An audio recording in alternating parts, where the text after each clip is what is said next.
Big thanks to our podcast sponsor, Hair Care Australia, for getting on board with us for our first season. I have worked with this company for such a long time and have seen such growth within my business, and I have felt very lucky to work alongside them in my business as well as working alongside them in our podcast. Thank you, Hair Care. Welcome back, Samara. Episode 3, here we go. Episode 3.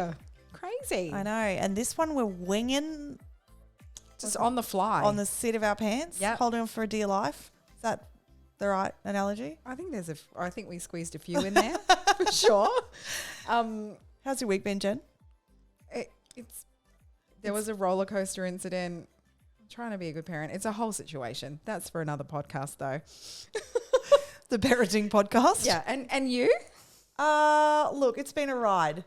I have a kid that doesn't sleep. Like the 4 a.m. wake up is not it for me.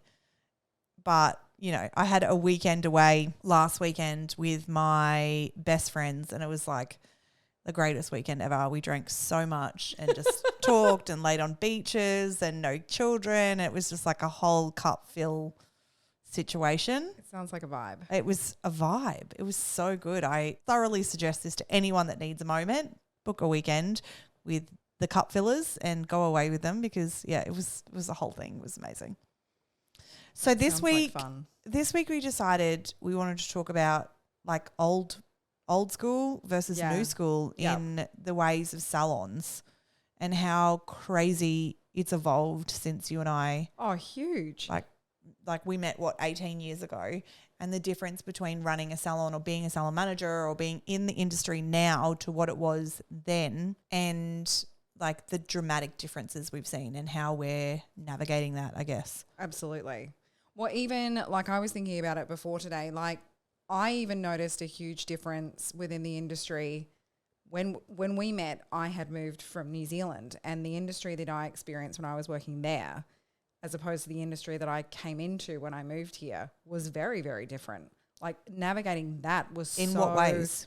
Between countries? Yeah, hugely. And I don't know if that came down to just the company that I worked for or the industry as a whole, because obviously I only experienced working within Queensland, hadn't worked anywhere else, but it was a completely different ball game to be working in.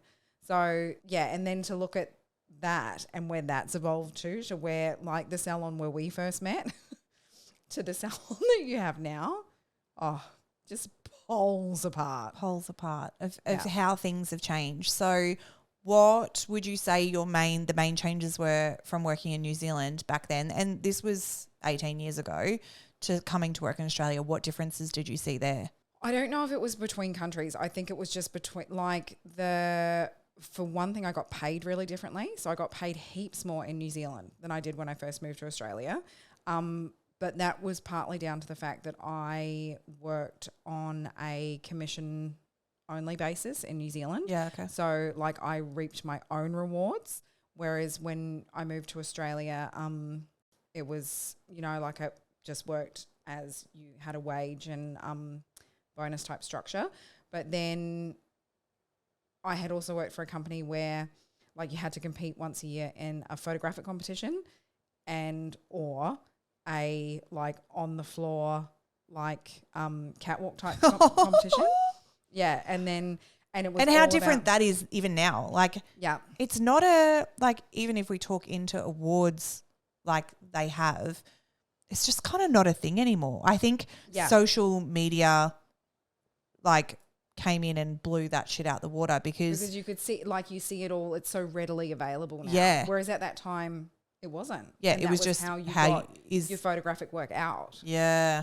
Whereas even now, like they obviously still have all the awards going, and look, I've gone in one my entire career, and that was for salon design when we created our new store and we got into the finals. We didn't win.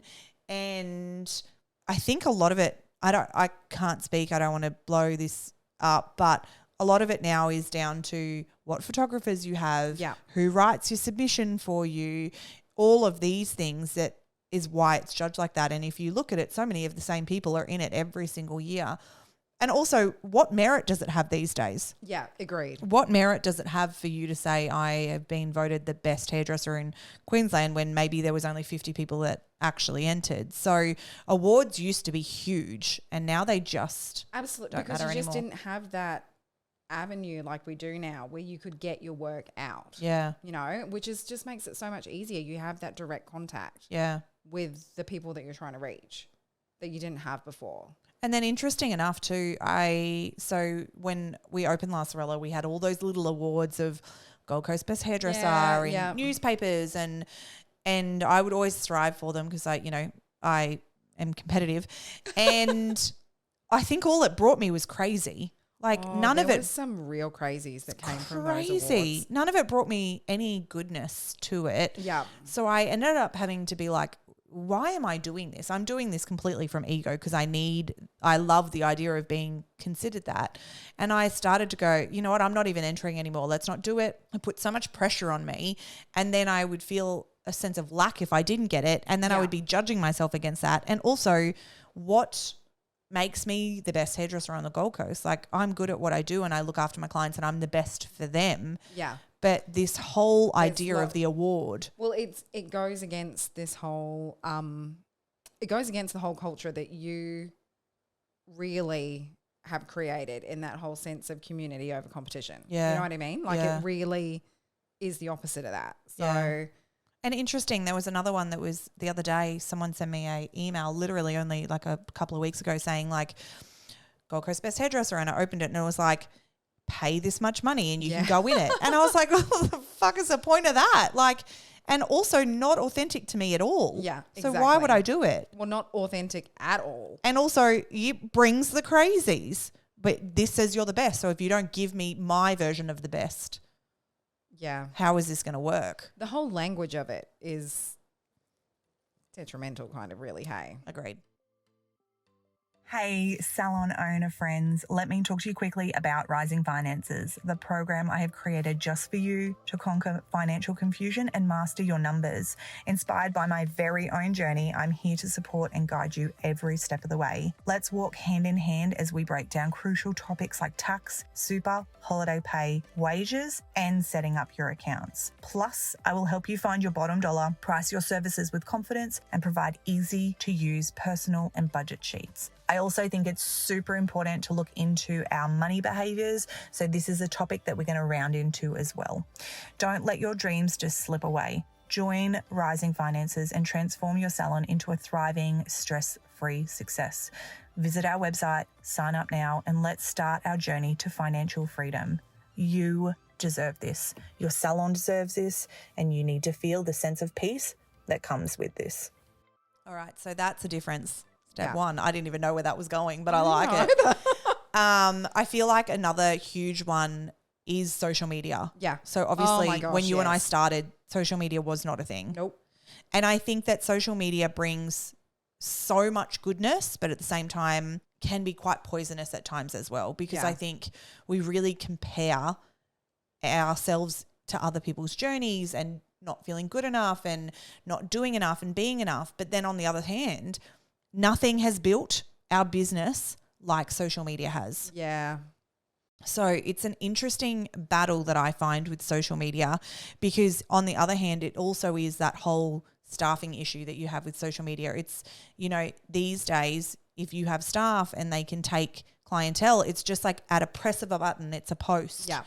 And you can lose so many clients because they've moved out on their own. So it's that whole debate of, do your staff have their own social media pages? Do you do it through a business? What feels comfortable for you? Where does it sit? Even that's evolved so much. You think about in the beginning, everyone having their own individual pages, whereas that's not as big a thing now, is it? It isn't. It isn't. And I guess for me, so when we speak into that, when social media became massive, and we had our La Sorella page, I used to have individual accounts and I felt like I got burnt twice with it. Yeah. And it wasn't even that. It also just made me feel, it wasn't even about getting burnt, because I still have very close relationships with everybody who's left the salon. I felt anxious and uncomfortable all the time. I would question every post, everything everyone was doing. I would look into everything, and I realized for me as a business owner and my anxiety, it just wasn't healthy for me to have individual pages. And it felt more aligned for all my family to be in the one place where it wasn't like this person's work is better than that person's work and you should only come to this stylist. It's very much in our salon. You don't need to ring and say who's the best because my stylists are all the best. Again, community over competition. Yeah. And that individual page kind of just does spark that. Yeah, you know what I mean? even like between that my stylists. But other salons do it really well and it works for them because at the same time it also brings a wider audience to the salon because there's multiple pages. But I think even if you guys are thinking into it, it's just like as a salon owner, how does it make you feel? And I made that decision and Jen watched me make that decision based on the fact that it didn't make me feel good. Like I felt very anxious all the time. I questioned everything. And so for me, not having that pressure and it's being my salon, it's kind of what worked and my girls were good with it. I find the whole social media, like as a whole, quite anxiety driving. Like just that, like what about things like, you know, the DMs and the why didn't you get back to me in 35 seconds and stuff like that? Like, because I find that full on, you know, like, again, that's something that was different because it was just one number that you had to ring. And if they didn't answer, you had to wait until someone was there. And now it's just like this whole expectation of demand 24/7. Well, even with that, we don't have a landline anymore. We have a mobile. You don't. And so many salons now are text-only salons because I get that because it's hard to have someone on the phone all the time. But even that's changed. You know, it was always just ring and make an appointment. But now it's like you can text at any time. And I think for me, it's like the strong boundaries around that. I like the text at any time. Oh, same. I prefer that. What makes me anxious is the hello ? Oh, mate, like they've sent a message and you haven't got back to them on a Sunday night and it's like, hello, ? Is anyone going to get back to me? It's like, no, Sharon, it's fucking 5 a.m. on a Monday morning. You're going to have to wait. And that is a hard struggle. And I think that we're also learning boundaries. Yeah. You know, it's for so long we've gotten back to every DM that's come through. I remember one night I got a DM for an appointment at like midnight and I think I texted her back the next morning at like 8 a.m. She's like, oh, it's fine. I already booked. What? Yeah. I actually remember that.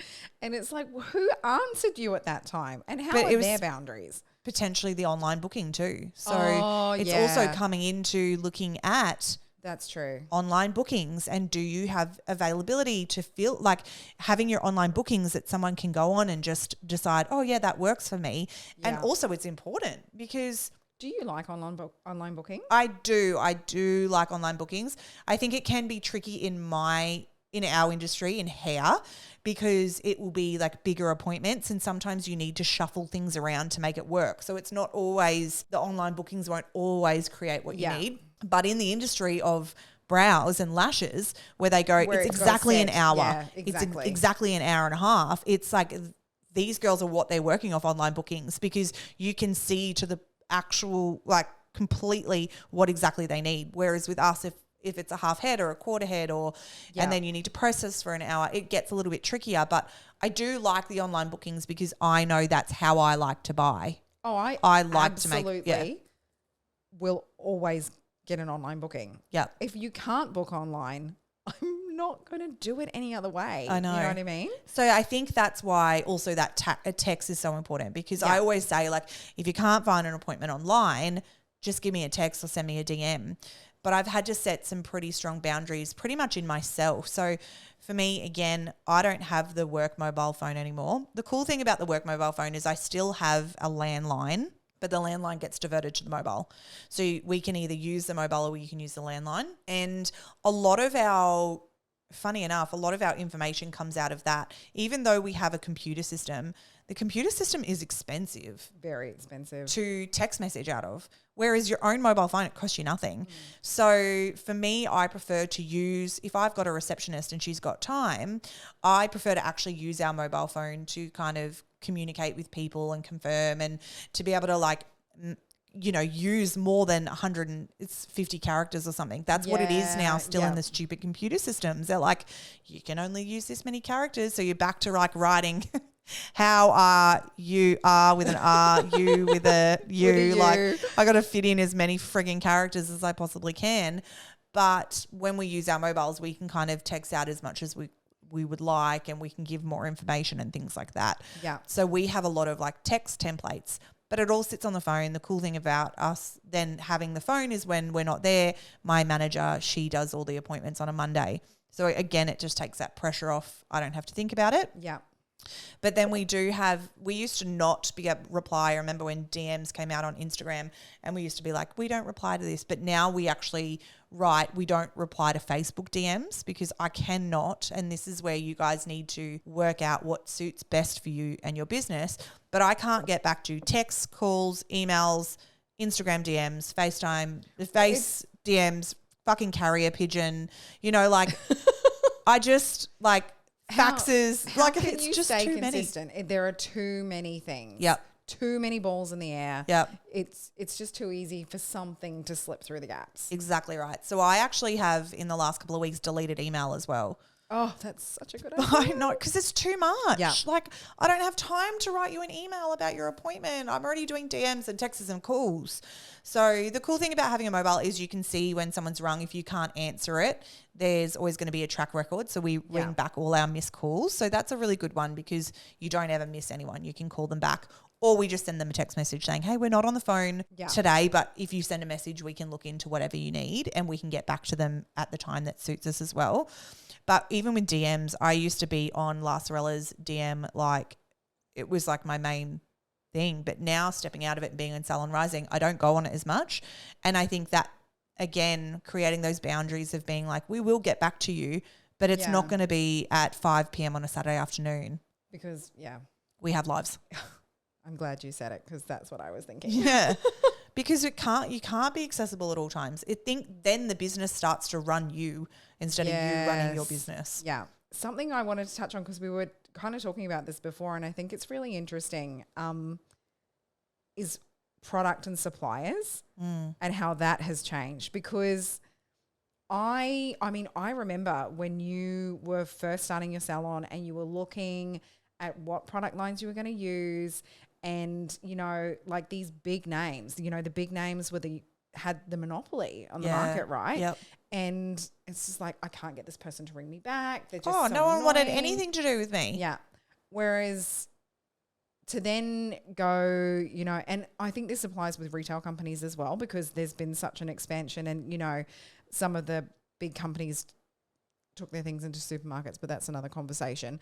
So to then go and work with a company like Hair Care that is Australian owned and family owned and, makes you feel like part of a family as well. Yeah. Instead of just another number. You know, do you remember what it was like trying to just get, education or something from one of those? I remember the first company I worked with. I've worked with when I started, I worked with the tiny little company, and it was because Jeremy, our old rep that used to look after us at Stefan's, had this company, and I was like, for me, it's all about familiarity. Is that a word? It's a word. Have I said it right? You have. Okay, excellent. So I went with him because it was comfortable. That brand wasn't big enough for what I needed. So when I opened La Sorella, I went with this huge company. And again, I was trying to get all these other companies to look at me, and no one wanted a bar of me. This tiny little salon, we don't want a bar of you. No, no one called me back. It was like I spent thousands, I remember, with the company that I ended up going with. And the only person I ever saw was my rep, and that's what I just thought was normal. I never saw a color educator. I never saw anything else to do with the company. And at that point, I was so young, and I just felt like I worked for that company instead of that company working for me. And then when I had my massive breakdown, epiphany, everything changed, one of my closest friends, who's still a very close friend now, was the educator for Hair Care Australia. And I remember ringing her and just saying, I think I need a change. Like, I think I need to jump and make the change.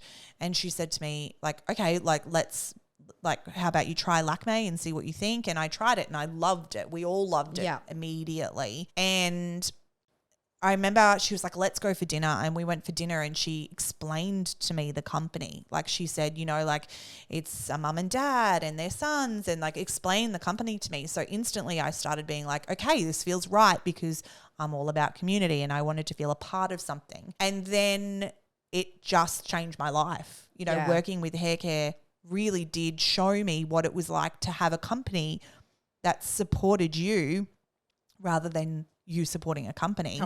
And just being a number.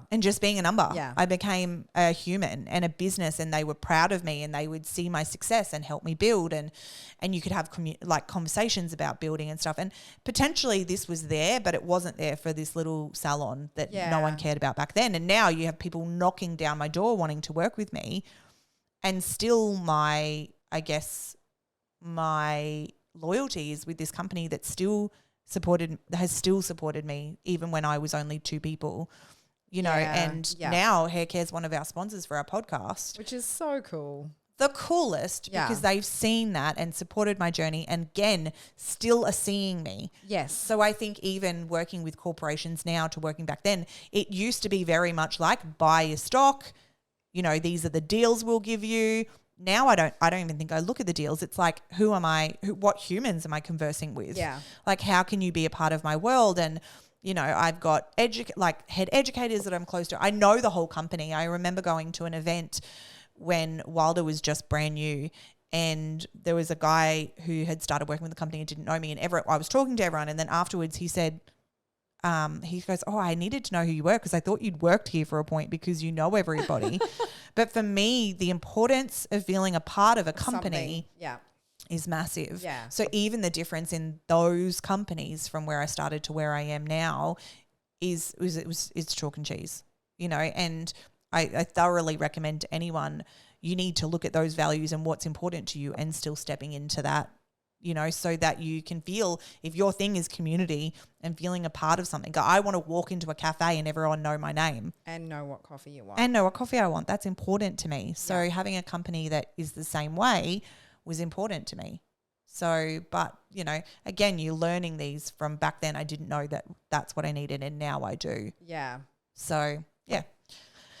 Again, but yeah, even with, I think social media again, like so much of my business comes from social media because they see us, but social media has pivoted in a way that's gone from like we just used to post a photo to now reels. It's got to be. It's good. Yeah, it's the whole thing, right? Like it's got to be a reel. It's real or video, or no one can, like if I showed you the stats on a photo, it's like 60 people liked it.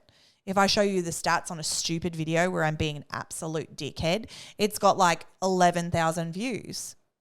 Like, it's ridiculous. So you feel like you're not just a hairdresser who takes photos of hair. You're now a monkey. A performing monkey that does stupid shit to show the world who you are. But that's what builds my business, because and don't get me wrong, I actually love doing it, thank God. But, you know, we have people say to us, I come to you because I watched this stupid reel you did singing Lizzo and we thought it was funny, so we decided to come to you. But for me, that's showing our culture. So if it feels like work, I would suggest not to do it and to show up in an authentic way. Exactly, because not everyone is going to be authentic as a monkey with a drum. But you look at the things, that content that you look at, and it's like Boho Blonde in Perth, like her content is exceptional. Yeah. Like her photos are exceptional, her videos are exceptional, her reels are hilarious. I love listening to her voice. She's so real. But then on the flip side of that, it does make you judge yourself that you're not being good enough. You're not putting up enough. It's that whole you're not doing enough. Social media, the light and dark of it, right? I know. You're not like, I'm not being, my work is not good enough, but I think we really do need to pull it back in sometimes and go, who is this for? Like, is this for other hairdressers or is this for my clients? Yeah. Because if you want clients, you need to make sure that content is for clients. Every now and then throw something out there that's a bit funny. But like, I still know the content that we create is because it's for the client. So it's like, how can we still give tips and stuff like that in that fun way, but still also be giving them what they need and not other hairdressers looking at our business. Yeah. Because I also realized for a time there, I needed to stop following any hairdresser, even if I thought they were amazing, that made me feel shit about myself. And they didn't make me feel shit about myself. I made me feel shit about myself because I was judging and like comparing. And until I could work on that, I was like, you know, they say if I'm jealous of someone, it's just because I want something that they have. Like, I want the talent they have, or I want the confidence they have, or so I needed to stop and go, okay, what makes this feel icky for me? And it's generally most of the time because I'm jealous of something. Yeah. And again, if I know that it's not healthy for me, I was like, I have to pull back and I have to not be filling my head with stuff that makes me feel like I'm comparing myself to others. And it's so evident in our business in the salon world, because you look at different brows or look at different lashes or different hair, and are you looking at the total experience, and are you looking what you're giving your client, or are you just snapshot? Yeah. Snapshot.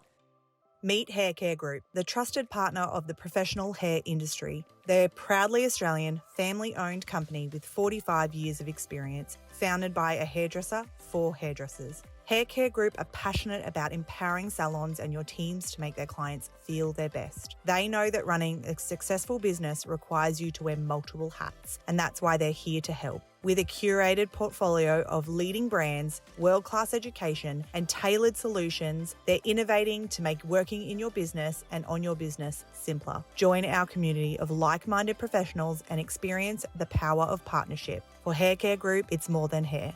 I can personally say that I have been with hair care myself for over 9 years. And from the beginnings of my business to now, it's been supported and encouraged and inspired along the way. I thoroughly suggest that you get in touch with hair care for your needs.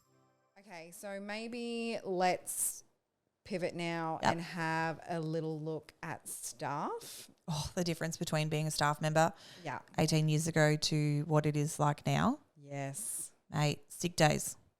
If I was sick at that salon we worked at. Do you remember the scary people? Like, they used to have the most scary people that were in the company that you had to ring. Yep. Because it was just like that, just laying the gauntlet of my goodness terror that you had to go through. No one ever called in sick. No one ever called in sick. Yeah. Because if you were to call in sick, you were just made to feel so shit about it. So shit. Yeah. So shit. And look, as an employer, is it fun paying so much sick leave? No. Mate, the start of last year, I felt like I was going broke because I paid so much because of COVID. But they're entitled to it. Yeah. Like, they're employees. Like, that's what they're entitled to. And we need to, like, not be angry when they take it, because that's what they do for working for us. And I think it's that whole, like, give and take, right? Because if there's that respect in the sense of, like, okay, well, you're not sick on purpose. Yes. Then people are less likely to call in sick, to take the piss. Yes. And just be like, I'm not going in take today. A sick day. Yeah. Yeah. And my team is like, they feel horrendous when they call in sick. Because you're letting people down. You feel like you let the whole side down. Exactly right. Yeah. They feel awful. Like, they're always like, I'm sorry. I had a conversation with one of the girls literally she had 3 days off and she was coming back on the Friday, and I rung her on the Thursday night and I was like, are you actually better? Because if you come and make everybody else sick, I will hunt you down. I will hunt you down. And she was like, I can't take another sick day. I'm letting my team down. And I was like, you're letting me down if you make anyone else sick. Like, don't come in tomorrow. Like, we've got it handled. Like, it's fine. You're unwell. And I'm like that with my whole team. Like, if you're unwell, it's okay. And I remember making one of them cry because I was like, why the fuck are you here?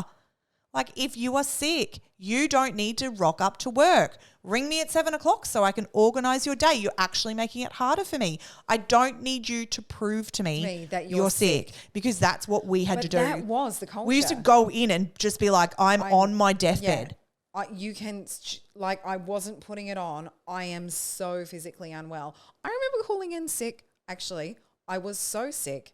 I was in the hospital and I couldn't physically call, and they still thought it was bullshit. I know. Like it's Literally, like you were going to like mate, I don't want to be here. It was so bad. It was so bad. I remember getting pulled up myself into that toxicity. Yes, again, that's the word. Thank you. You said it right. Yes. And when I became a manager, and I would question everybody when they were sick. Like I was like, she's not sick, she's doing this. I still remember so well a girl that I worked with, and I still judge myself for it. I question it to the ground, and I got photographic proof, and I'm thinking, who the fuck cares? This is not my business. She's not doing this to me. And I still think of that because I got pulled into the same way I was led to lead that way, and it was horrendous. Do you think, I know the answer to this, but I want to hear you say it. Do you think you still were in that way when you first went into business Absolutely. yourself? It took me a really long time to just be really okay with sick days and just it be okay. Like, don't get me wrong, it's still annoying. Yeah. It's annoying for everyone. Like, it's annoying for the clients. It's annoying for the staff that have to try and shuffle everything. And the more staff you have, the harder it gets because I feel like one goes down and it feels like everyone goes down. So you'll have like no sick days for ages, and then all of a sudden it's like this person's sick, and then this person's sick, and then this person's sick, and it's hard. You're trying to run a business, and COVID happened, and it absolutely wiped us out of sick days, and it's tough, don't get me wrong. Yeah. But I remembered going through it when I went through it, but I just had this epiphany one day where I was just like, oh my goodness, like I don't ever want my staff to feel bad that they're calling in sick. Like if they say sorry, I'm like, stop it, you're sick. I know you're sick.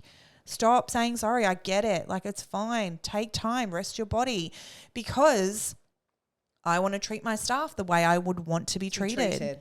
Yeah. And I remember, like I've said this before, when my mum had a heart attack and she was in intensive care, and it was on a Saturday morning, and they gave me 2 hours on a Saturday morning to go and visit her before I started work. Whereas I should have spent the day with my mum. Imagine if my mum had died and I was at work because I was like bullied to be at work. Isn't it? Like it's a horrifying thought. Horrifying. And I never, ever want my family to feel that way. You were bullied into being there. Yeah. Like you were bullied into the fact that you could not say no. It's a boundaries thing for sure. Yeah, it's a boundaries thing for sure. And I think that the most important thing we can do as leaders is learn from our past habits and the past wounds that we've had, and really looking at, okay, well, what actually has happened in my career that's making me feel icky like this, and how can I reframe this, and how do I get better? How do I become a better boss so that I don't repeat those same patterns, because they're ingrained in us. The way that I was taught was the way that I thought it was meant to be, until I created myself a new path. And that's why I've had staff for as long as I've had. So it's the same with annual leave, and like just, I have one of my staff members, I was at work on Thursday and she just looked a little bit low, and Tegan said, she was with us, the three of us were standing there, and Tegan said to me, she's having a bit of a hard time. And I gave her a cuddle and I was like, what's wrong, Bug? And she was just like, she doesn't live here, like her family's not here on the coast. And she said, I'm just having a hard time, I'm missing. And Tegan's like, she's missing her family. And I was like, cool, why don't you go home? And she was like, I just it's too hard to get back and forth within the 3 days. And I was like, so take Friday and Tuesday off. And she's like, what? And I looked at the computer and I was like, go tomorrow, come back on Wednesday. And she was like, what? And I was like, it works, go home. Like, if you need time, you just come to me and I'll give you the time. Like, go home, babe. And then I got a message from her and she was like, I've just arrived home on Friday. And she was like, I cannot thank you enough. I love you so much. Thank you. But what difference does it make? Like, she's going to take annual leave anyway. Why wouldn't I not support her and love her, so that when I need something from her, she will support and love me?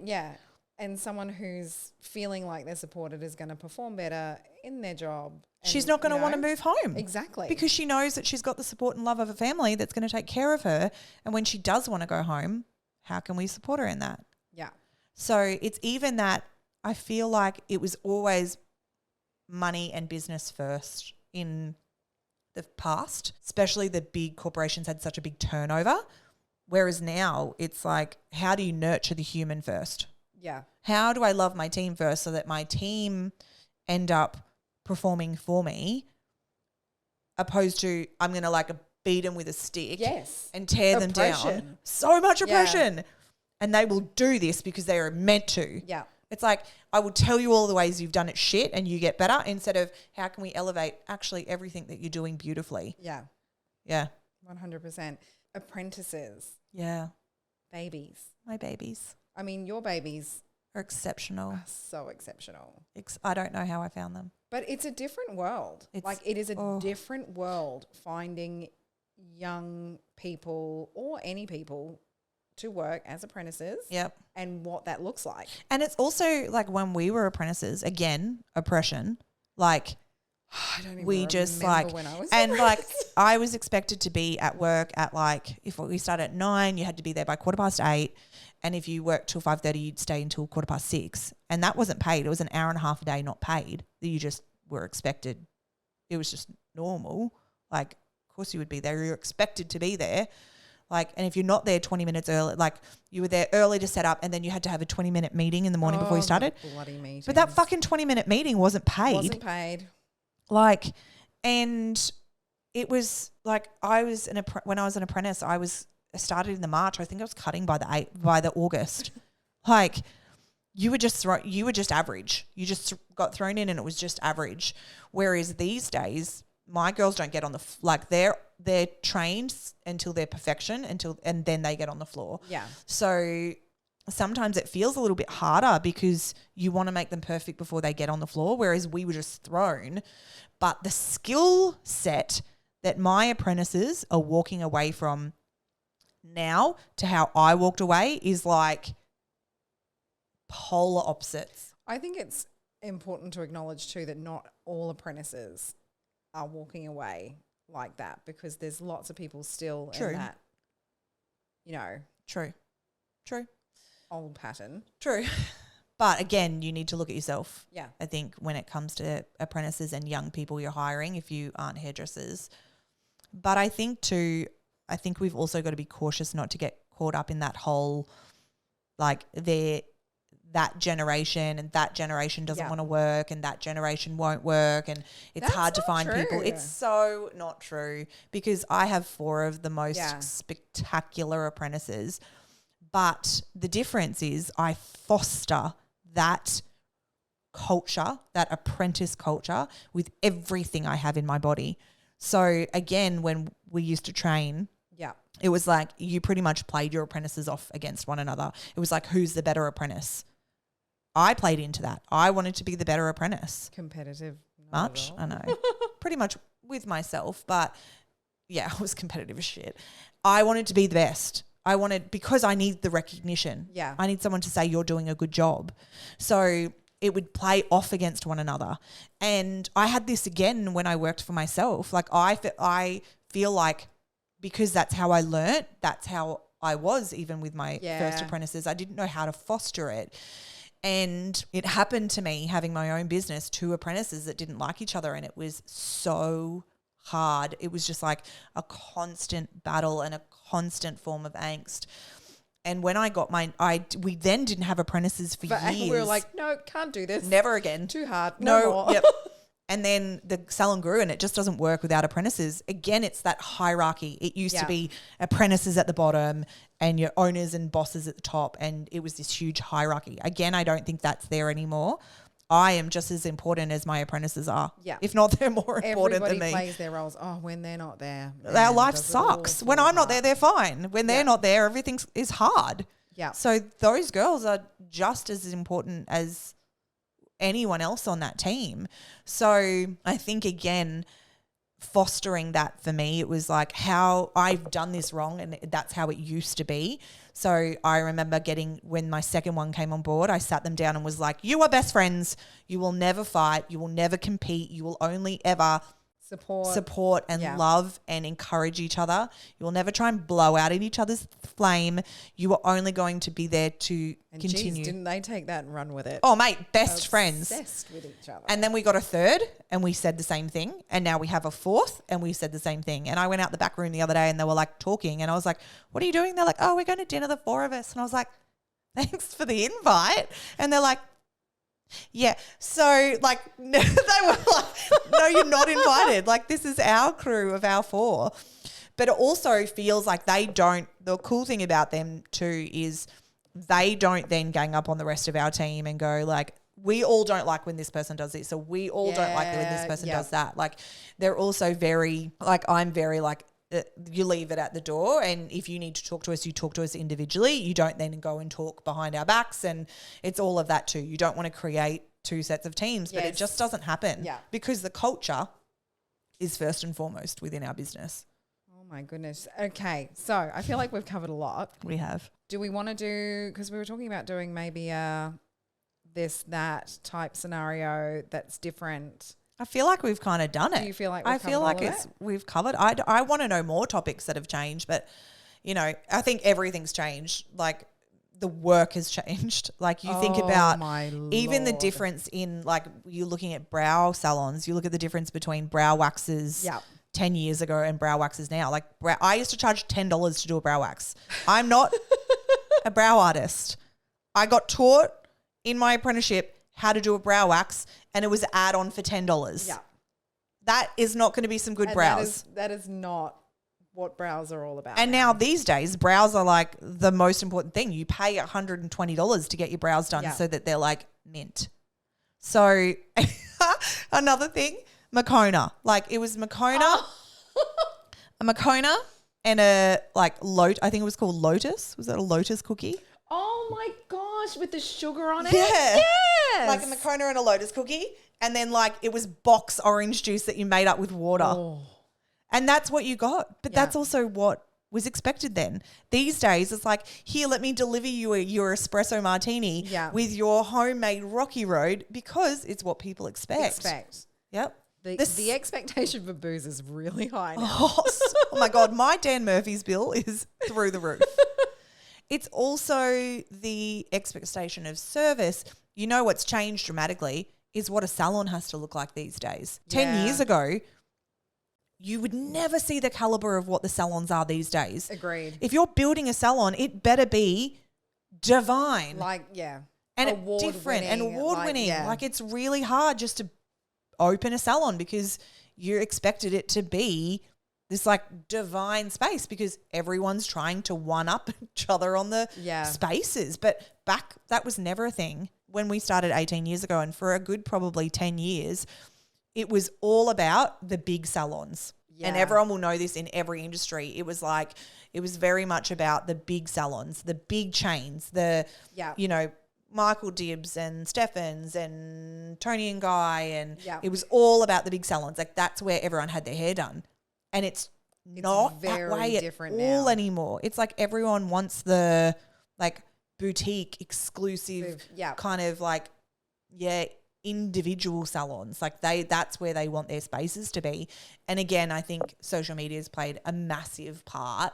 Opening people's eyes. Yeah. To different. Yeah. To different. Yeah. And how it can look different and how running a smaller salon can really benefit you. And also how you going to that smaller salon pays for their life and their staff's life and not this massive corporation to make a big corporation money. And that's that same flow on to like the suppliers and a company like Hair Care. It's that whole like there is a face and there is a family and, you know, these are the people that you are supporting. Yep. And that's really nice. I mean, we always talk about support local. You know, it's that whole, if you're going to a boutique, locally owned business, you're supporting a family. You're supporting that family. That lives locally to you. I think for us too, the cool thing about it is then we then get to support our clients that have businesses. Yeah. So, you know, my girls go to a dance school where the owner is my client. Yeah. So paying that money to her, it's kind of like I'm giving back, she's giving to me. It's that energetic. It's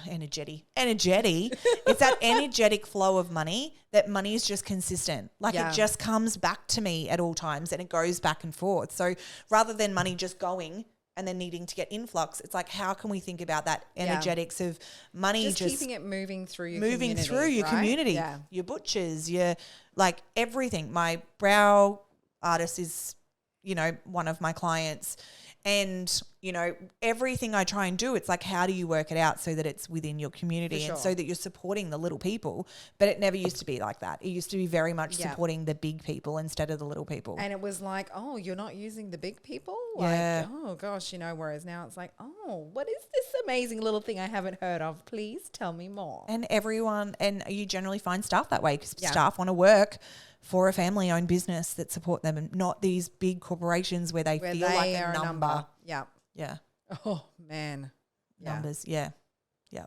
So number. Yeah.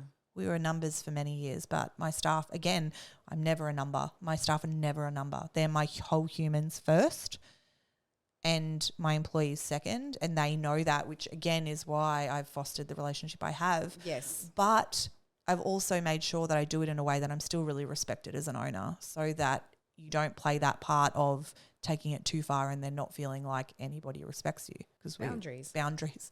Oh my God, we're talking about boundaries a lot today.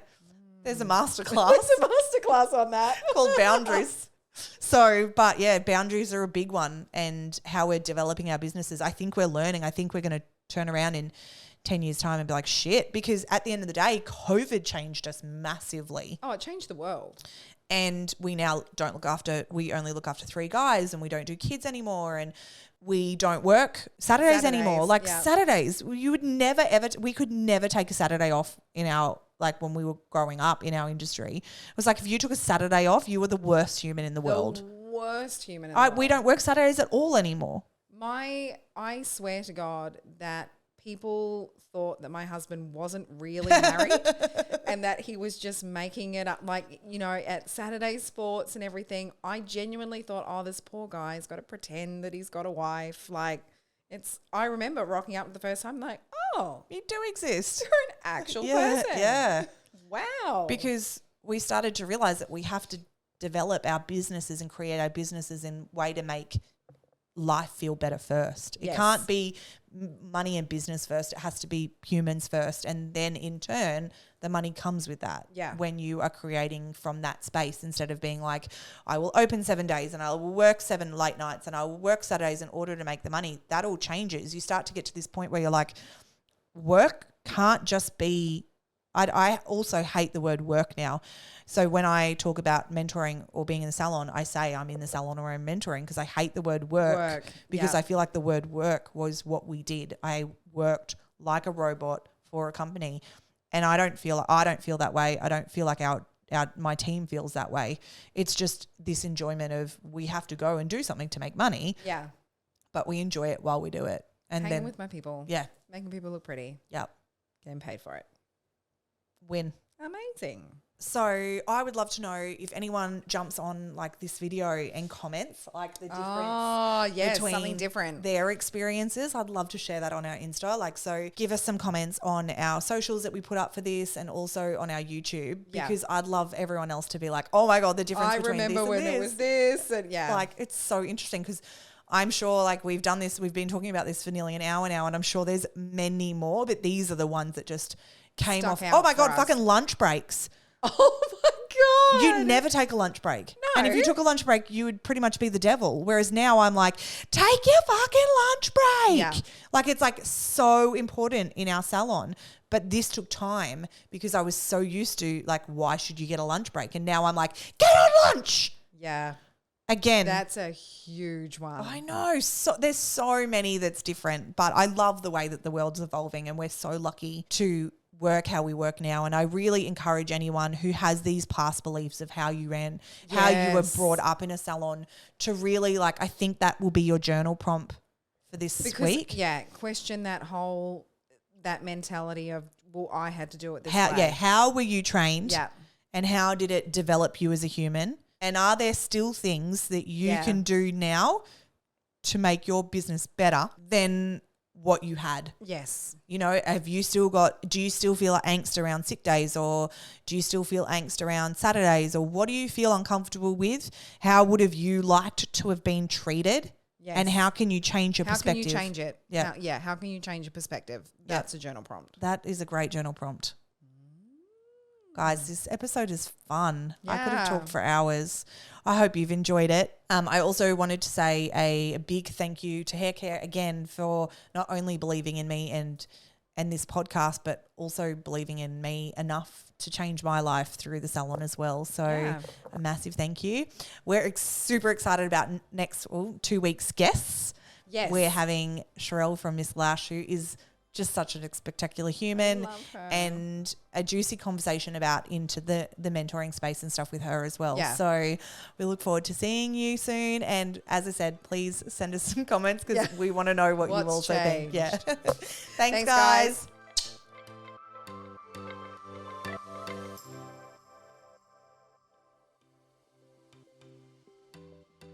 Hair Care Group is the trusted partner of the professional hair industry, a proudly Australian family-owned company with over 45 years in business, founded by a hairdresser for hairdressers. Hair Care Group are passionate about the industry, partnering with salons to provide tailored solutions that empower you and your team to make your clients feel their very best. For Hair Care Group, it's more than hair.